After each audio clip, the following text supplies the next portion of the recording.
जय श्री कृष्णा, जय श्री कृष्णा, जय श्री कृष्णा। योग धारण से श्री कृष्ण से शरीर त्याग और प्राकृतिक सृष्टि उत्पत्ति हुई। राजा परीक्षित के प्रश्नों का विधिवत उत्तर देते हुए शुकदेव जी ने पहले तो उन प्रश्नों का संपूर्ण मानव के हित की प्रेरणा से उत्पन्न बताया और फिर इस प्रकार अपना कथन प्रारंभ किया। शुकदेव जी ने बताया कि भगवान श्री कृष्ण की लीलाओं का श्रवण श्रवण कीर्तन ही मानव जीवन का चरम लक्ष्य है। भगवान श्री कृष्ण की लीलाओं ने मेरे मन को आकर्षित किया है, इसलिए मैंने श्रीमद् भागवत का अध्ययन किया। तुम्हारी निष्ठा का पूरा विश्वास करते हुए यह ग्रंथ तुम्हें सुना दूंगा।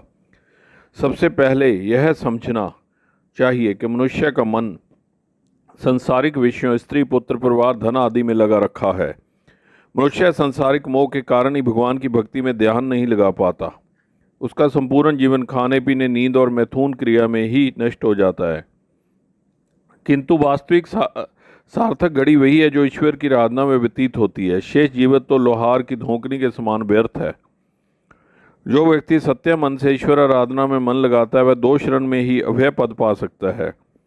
राजश्री खटवांग का जीवन प्रमाण है, जिन्होंने अंतिम समय जानकर ईश्वर आराधना में अपने को लीन किया और आत्म कल्याण की प्राप्ति 2 क्षणों में ही कर ली।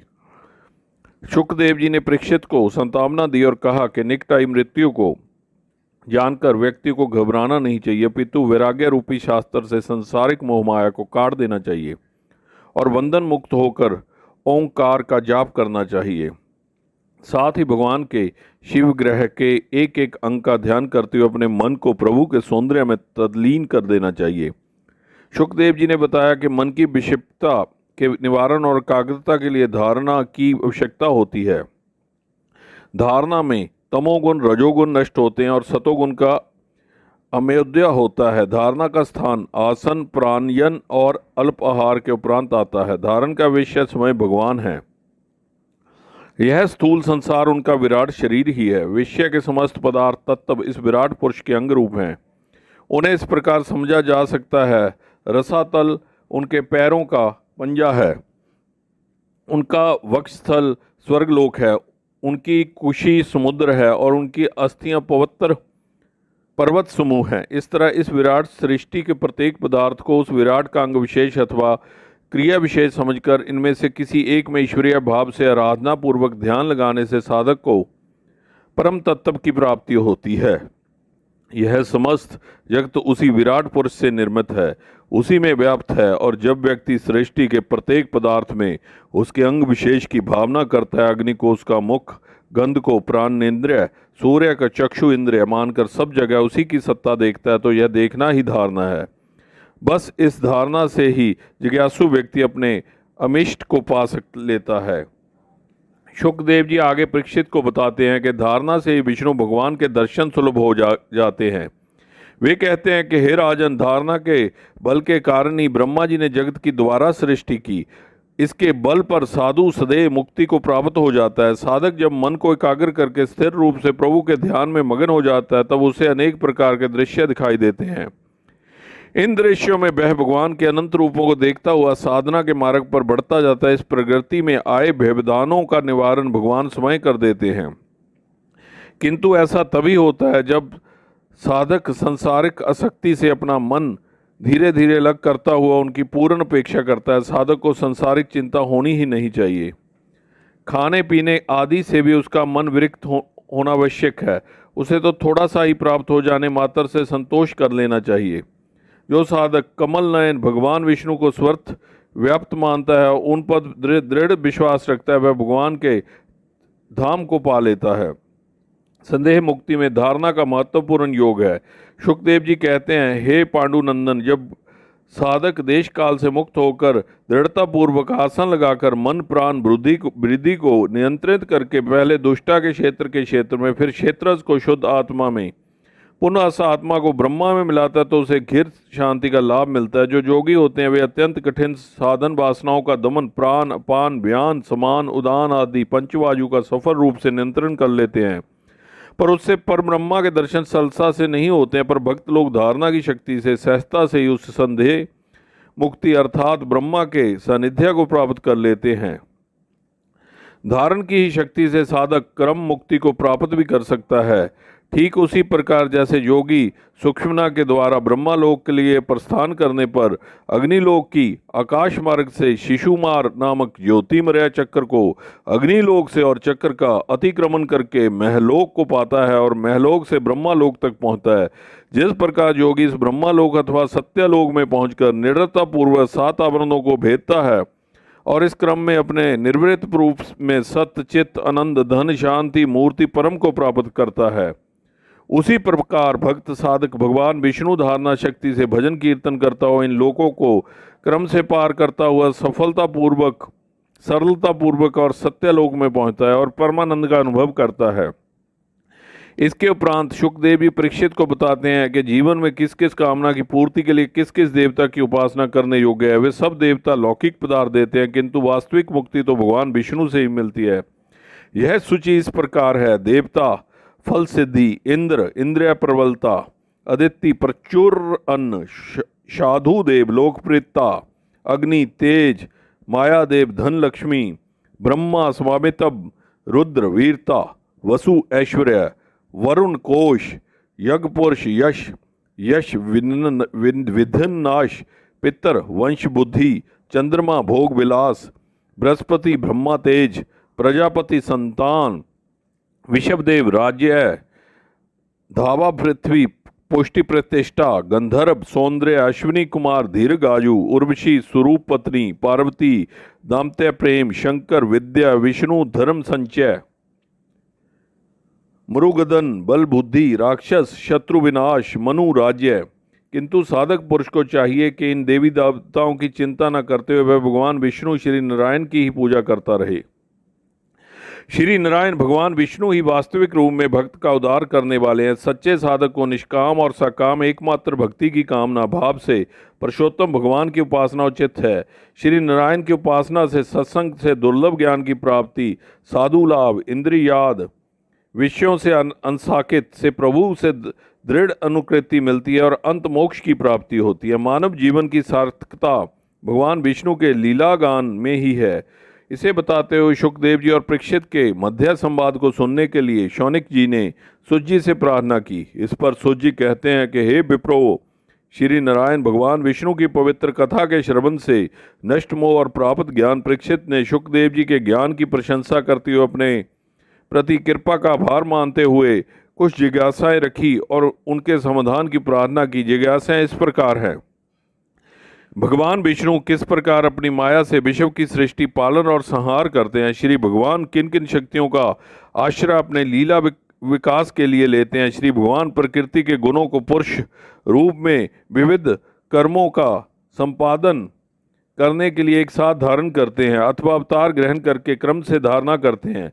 उक्त जिज्ञासाएं प्रस्तुत करने के बाद इसके समाधान के लिए शुकदेव जी ने सबसे पहले भगवान विष्णु की उपासना की, अनेक प्रकार से उनकी वंदना की, उनकी अपरंपार शक्ति और महिमा का गान किया और यह प्रार्थना की कि वे गहन तत्व विश्लेषण की भक्ति प्रदान करें। तदोपरांत शुकदेव जी ने परीक्षित से कहा, हे राजन, एक समय पहले नारद जी ने भी ऐसा ही प्रश्न ब्रह्मा जी से पूछे थे। ब्रह्मा जी ने उन प्रश्नों का अत्यंत युक्तियुक्त समाय किया था। अब मैं आपको वही संवाद सुनाता हूँ। नारद जी के प्रश्न थे, यह विश्व किसके द्वारा रचित प्रकाशित होता है तथा किस पर आश्रित है और किस में लीन होता है? क्या यह जगत समय में ही इस तरह स्थित है या किसी कारण के फलस्वरूप इसकी स्थिति ऐसी है? आपने जगत की सृष्टि किस विशेष ज्ञान से की? यह ज्ञान आपको वह किससे मिला? आपने सृष्टि रचना के लिए तप करते हो किसका ध्यान और उपासना की? इस विश्व का कोई ईश्वर है या नहीं? ब्रह्मा जी ने पहले तो नारद जी की प्रशंसा की क्योंकि वह प्रश्न लोक कल्याण की भावना से उत्पन्न हुए थे। फिर उन्होंने इसका उत्तर दिया। ब्रह्मा जी ने कहा कि हे नारद, मुझ में ईश्वरीय सत्ता विद्यमान है, किंतु मेरे ऊपर भी श्री नारायण ईश्वर रूप स्थित है। उन्होंने ही सर्वप्रथम अपने प्रकाश से संसार को प्रकाशित किया। वेद, देवगण तथा स्वयं मेरी ब्रह्मा की उत्पत्ति भगवान विष्णु के अंगों से हुई है। पृथ्वी आदि द्रव्य, कर्म, काल, स्वभाव तथा समस्त जीव विष्णु द्वारा उत्पादित होने के कारण विष्णुमय हैं। इसके बाद ब्रह्मा जी ने विष्णु द्वारा विहित सृष्टि की उत्पत्ति को विस्तार से बताते हुए कहा कि हे बस, एक से अनेक होने की इच्छा करते हुए विष्णु ने काल, कर्म और स्वभाव को स्वीकार किया। इससे विकार उत्पन्न हुआ, जिससे शब्द, स्पर्श और रूप के योग से तेज से रसात्मक जल, जल से गंध, गंध से गंधवती पृथ्वी उत्पन्न हुई। इसके बाद सतोगुणी अहंत से मन, बुद्धि, प्राण, 10 इंद्रियां तथा उनके अभिमानी देवता उत्पन्न हुए। ये सब मिलकर भगवान विष्णु के गए तो उन्होंने सबको मिलाकर ब्रह्मांड नामक शरीर की रचना की। फिर हजारों वर्षों तक जल में पड़े रहने के बाद भगवान विष्णु ने उस शरीर की चेतन किया तथा उसे फोड़कर उससे सहस्त्रों चरण, भुजा, नेत्र, मस्तक वाला विराट पुरुष निकाला। उस विराट पुरुष के विभिन्न अंगों में समस्त लोकों और उनमें विद्यमान वस्तुओं को माना जाता है। उसे ऐसा समझा जा सकता है कि चरणों में पृथ्वीलोक, नाभि से भूवलोक, वक्षस्थल में महलोक उत्पन्न हुआ, मुख से ब्राह्मणा, भुजाओं से क्षत्रिय, जांघों से वैश्य और पैरों से शुद्ध उत्पन्न हुए।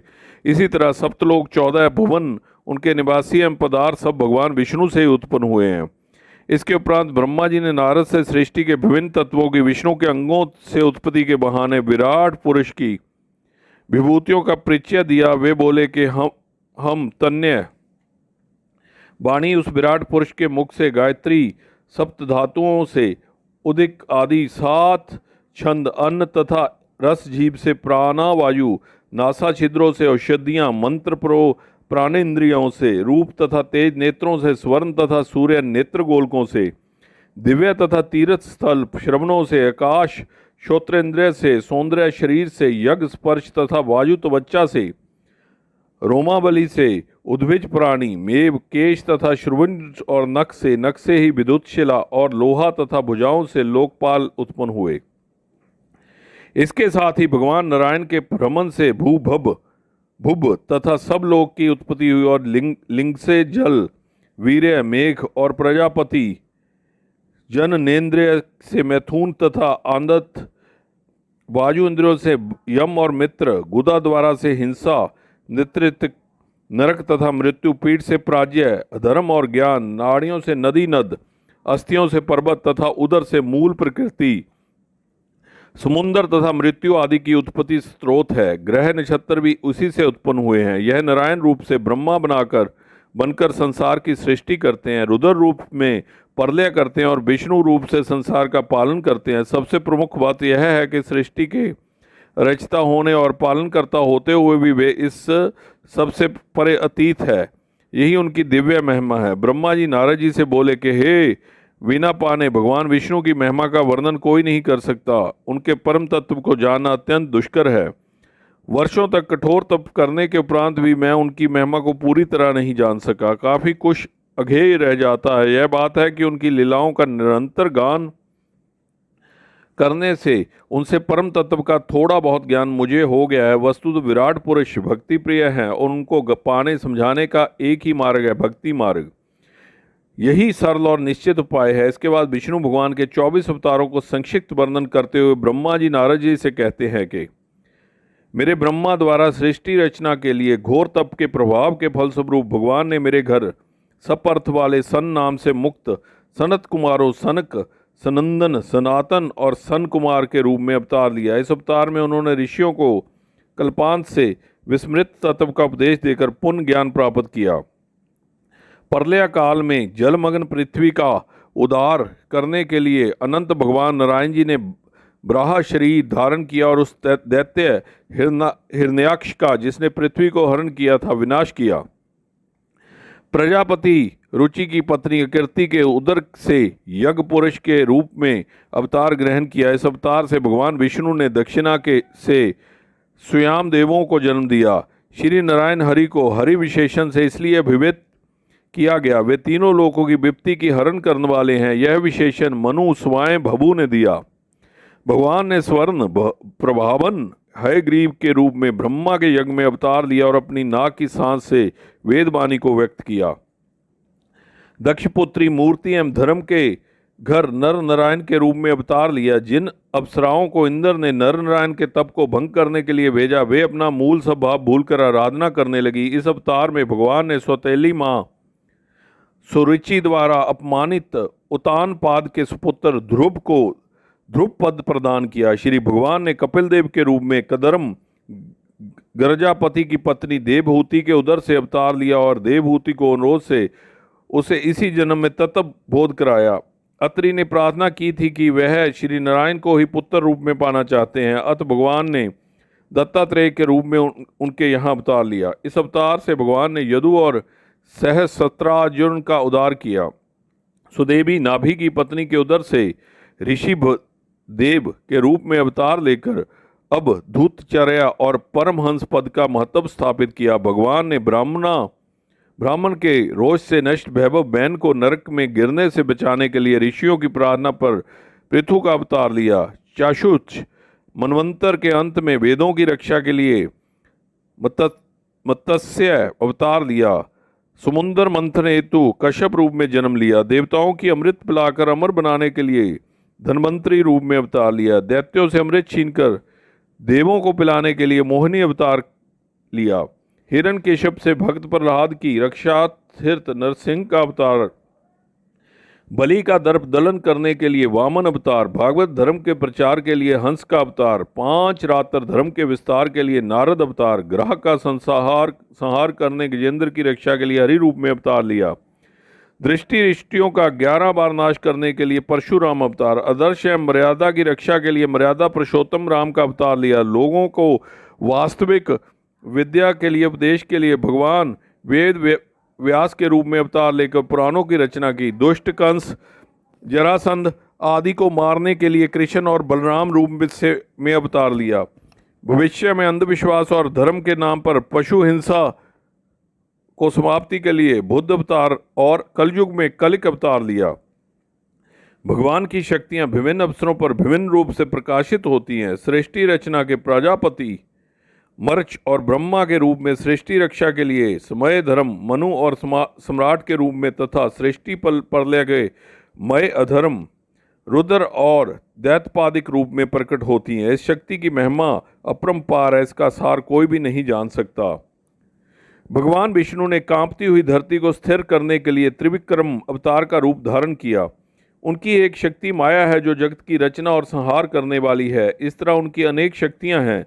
उन भगवान का नाम मैं ब्रह्मा, ना ऋषि और ना सनकादि तथा तुम जान सकते हो। और भगवान की शरण में आए हुए भक्त भी अनन्य हैं, जो उनकी कृपा से उनके स्वरूप और तत्व की वास्तविकता जानने को समर्थ हो जाते हैं।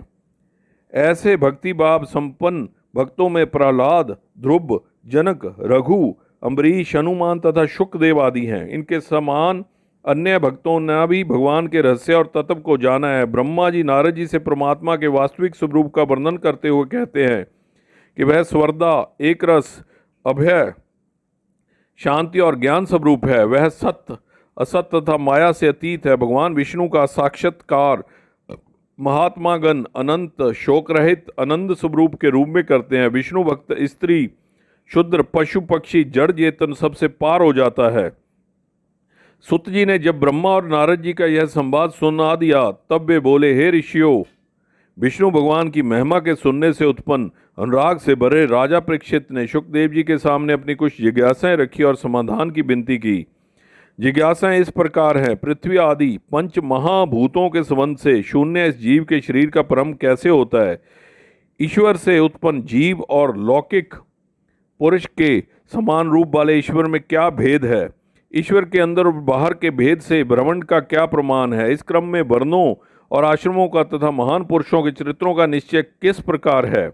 प्रत्येक युग में भगवान विष्णु अवतार लेकर कैसे कैसे रचते हैं और उनका धर्म तथा प्रमाण क्या है? मानवों के साधारण और विशेष धर्म कौन कौन से हैं? तत्व कितने हैं और उनके लक्षण तथा स्वरूप क्या हैं? सामान्य राज धर्म और विपत्ति काल में विशेष राज धर्म कौन कौन से होते हैं? धर्म, अर्थ और काम की विधि क्या है और इसमें देवों की आराधना, अष्टांग योग सहित वेद, उपवेद, इतिहास, धर्मशास्त्र और पुराण आदि का स्वरूप क्या है? स्वतंत्र जीवात्मा बंध मोक्ष के जाल में कैसे फंस जाता है और फिर किस तरह अपने सत्य को प्राप्त करता है? सब बंधनों से स्वतंत्र भगवान अपनी माया से लीला कैसे करते हैं और फिर किस तरह एक साक्षी के रूप में उदासीन हो जाते हैं? जब परीक्षित ने शुकदेव जी के सामने अपनी ये सारी जिज्ञासाएं रखी तो शुकदेव जी ने वेद व्यास द्वारा लिखित तथा स्वयं अतीत श्रीमद् भागवत पुराण उन्हें सुनाया। वह पुराण स्वयं भगवान ब्रह्मा जी को सुना चुके थे। फिर ब्रह्मा जी ने नारद जी को सुनाया और नारद जी ने वेद व्यास जी को सुनाया था। परीक्षित की पहली जिज्ञासा थी कि जीव का शरीर ग्रहण कैसे होता है। इसका समाधान करते हुए शुकदेव जी बोले, हे राजन, अनेक रूपवती माया के कारण ही एक रस आत्मा अनेक रूपों में दिखाई देती है। निर्विकार आत्मा अहम तथा ममत्व के जाल में माया के गुणों से विमोहित होकर फंस जाती है। गुण नाशक की और मोह मूलक माया से परे होते हैं। अपने अनंत रूप में वह आत्मा रमन करने लगती है। भगवान विष्णु ने ब्रह्मा को स्वयं इस आत्म तत्व को ज्ञान दिया और फिर उसके बाद नारद को यह ज्ञान ब्रह्मा जी से प्राप्त हुआ तथा फिर नारद जी ने वेद व्यास जी को यह ज्ञान दिया और उसे लोक हित के लिए प्रकाशित करने का आदेश किया। वह तत्व ज्ञान ही यह भगवान भागवत के रूप में प्रकट है। प्रस्तुत आत्मज्ञान का एक व्यापक इतिहास है और वह किस प्रकार संचारित हुआ यह बताने हुए शुकदेव जी बोले, एक समय ब्रह्मा आदि देव के रूप में सृष्टि की रचना के लिए तैयार हुए तो उन्हें अनुभव हुआ कि उनकी बुद्धि उपेक्षित नहीं है। तब उन्हें 2 बार तप शब्द सुनाई दिए। यह किसका उच्चार है और इसका वक्ता कौन है, यह जानने के लिए उन्होंने इधर उधर बहुत खोज की, लेकिन वे सफल नहीं हुए। परिणाम स्वरूप उन्हें तप को आकाशवाणी के रूप में लिया और इसमें ईश्वर का आदेश मानकर तपस्या करनी प्रारंभ कर दी। ब्रह्मा जी ने कठोर तप किया, जिससे प्रसन्न होकर विष्णु भगवान ने उन्हें दर्शन दिए और दिव्य लोक के भी दर्शन कराए।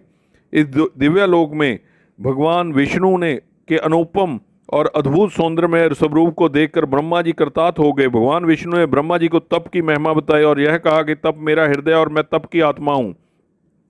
तब से ही मैं सृष्टि की सर्जना, पालना और फिर संहार करता हूँ। तप मेरी अमोघ शक्ति है और यह शक्ति अलंघ्य है। भगवान विष्णु को प्रसन्न जानकर ब्रह्मा जी ने उनसे माया का आश्चर्य लेकर जगत का सृजन करने, पालन करने, संहार करने तथा अनेक प्रकार की लीलाएं करने की प्रार्थना की। भगवान विष्णु ने ब्रह्मा जी की भक्ति को देखकर अपने अत्यंत गोपनीय स्वरूप का रहस्य बताना चाहा और उन्हें समझाया, हे ब्राह्मण, इस जगत की सृष्टि से पूर्व केवल में ही था, न स्थूल था, न सूक्ष्म था और ना ही दोनों का कारण रूप अज्ञान था। सृष्टि में जो कुछ भी सृष्टि गोचर होता है वह मैं ही हूँ। सृष्टि के विलय होने पर भी जो कुछ अवशिष्ट होगा वह भी मैं ही हूँगा। अस्तित्व के ना होने पर भी जल में दूसरे चंद्र का प्रतिबिंब रूप में दिखाई देना तथा आकाश में राहु के विद्यमान होने पर भी उसका यह वहाँ दिखाई ना देना मेरी माया के कारण ही है। इसी प्रकार मेरी माया के कारण ही अस्तित्वहीन जगत दृष्टिगोचर होता है और चित्तवान भगवान स्वयं है दृष्टिगोचर नहीं होता है। जिस प्रकार सब प्राणियों में पृथ्वी, जल, वायु आदि 5 तत्व सृष्टि काल में विद्यमान नहीं रहते हैं और सृष्टि से पूर्व तथा सृष्टि के विनाश होने पर वे सभी तत्व प्राणियों में विद्यमान भी हैं और उनसे अलग भिन्न भी हैं। इस तत्व ज्ञान को धारण करने से ही तुम निज स्वरूप में स्थित हो जाओगे और फिर सृष्टि की रचना करते समय तुम्हें शोक, मोह आदि व्यापत नहीं होगा। विष्णु भगवान यह उपदेश देकर अतहीर हो गए। भगवान के इस दिव्य ज्ञान को धारण कर तथा तपोलीन होकर ब्रह्मा जी सृष्टि रचना से में प्रवृत्त हुए। इसके बाद शुकदेव जी ने परीक्षित से कहा कि हे राजन, जो प्रश्न आपने मेरे सामने इस समय प्रस्तुत किए हैं, पहले काल में पितामह को प्रसन्न जानकर नारद जी ने यही प्रश्न उनसे किए थे। उत्तर में श्रीमद् भागवत ब्रह्मा जी ने नारद जी को सुनाई थी। नारद अली में ने सरस्वती के किनारे ध्यानमन रहकर मेरे पूज्य पिता व्यासदेव जी को ब्रह्मा जी से प्राप्त ज्ञान सुनाया और तब उसे मेरे पिता ने संहार में प्रचारित किया। शुकदेव जी ने बताया कि श्रीमद् भागवत 10 विषयों वाला है और उससे विषय इस प्रकार वर्गीकृत किए गए हैं।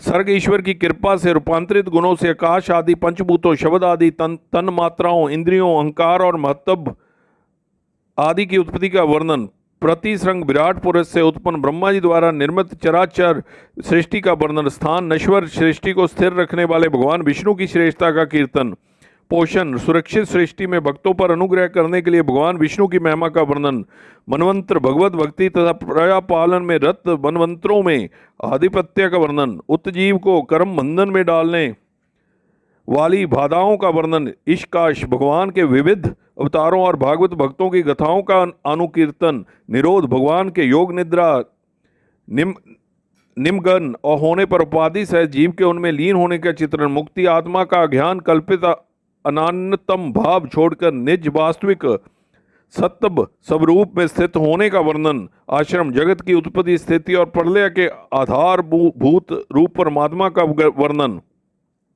पहले विषय का वर्णन करते हुए शुकदेव जी ने बताया कि ब्रह्मांड को फोड़कर विराट पुरुष ने अपने निवास स्थान के लिए पानीय की सृष्टि की। नर से पैदा होने के कारण जल का नाम नार पड़ा, और चूंकि नार और जल में भगवान विष्णु का निवास है इसलिए उन्हें नारायण कहा जाता है। भगवान विष्णु जल में अनेक वर्षों तक योग निद्रा में पड़े रहे और उसके बाद एक समय उन्हें एक से अनेक होने की इच्छा पैदा हुई। इस इच्छा की पूर्ति के लिए उन्होंने अपने वीर्य को 3 भागों में विभाजित किया, अधिदेव, अध्यात्म और अधिभूत। फिर उनसे सारी मानवीय सृष्टि अस्तित्व में आई। विराट पुरुष के हिलने जुलने पर इसके शरीर में स्थित आकाश से प्राण से रोने की, और विराट पुरुष के द्वारा प्यास, भूख आदि का अनुभव होने पर तालु तथा जीभ सहित मुख की, फिर शयन की इच्छा से वाक की, और अग्नि तथा शब्द की, सूंघने की इच्छा से प्राण इंद्रियां और वायु की, देखने की इच्छा से नेत्रों और सूर्य की, सुनने की इच्छा से कान और दिशाओं की, तथा स्पर्श और अनुभूति की इच्छा से त्वचा की निर्मित हुई।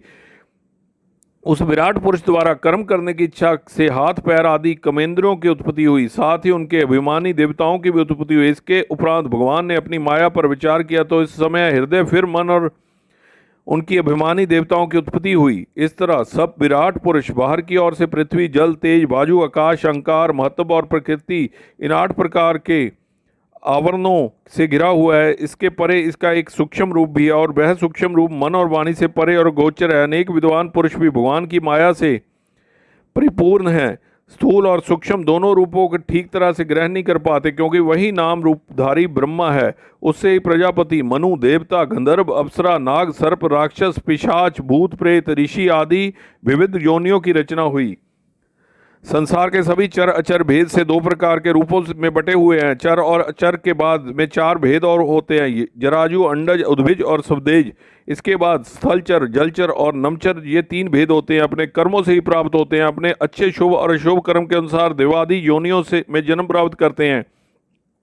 ये सभी योनि अपने अच्छे बुरे कर्मों से ही प्राप्त होती हैं। अपने अच्छे कर्मों से जी देव योनि को प्राप्त होता है। अच्छे और बुरे कर्मों के मिलने से मनुष्य स्वर्ग योनि में, और बुरे कर्मों से कारण नरकीय योनि में प्राप्त होता है। इसके बाद सूची ने विदुर के गृह त्याग की कथा को, तथा वे किस प्रकार से यात्रा में मैत्रेय जी से मिले और उनके साथ सत्संग हुआ, इस सारी कथा को ऋषियों के पूछने पर सुना दिया। यह प्रसंग शुकदेव जी ने इसके पूर्व भी सुनाया था। जय श्री कृष्णा, जय श्री कृष्णा, जय श्री कृष्णा, जय श्री कृष्णा।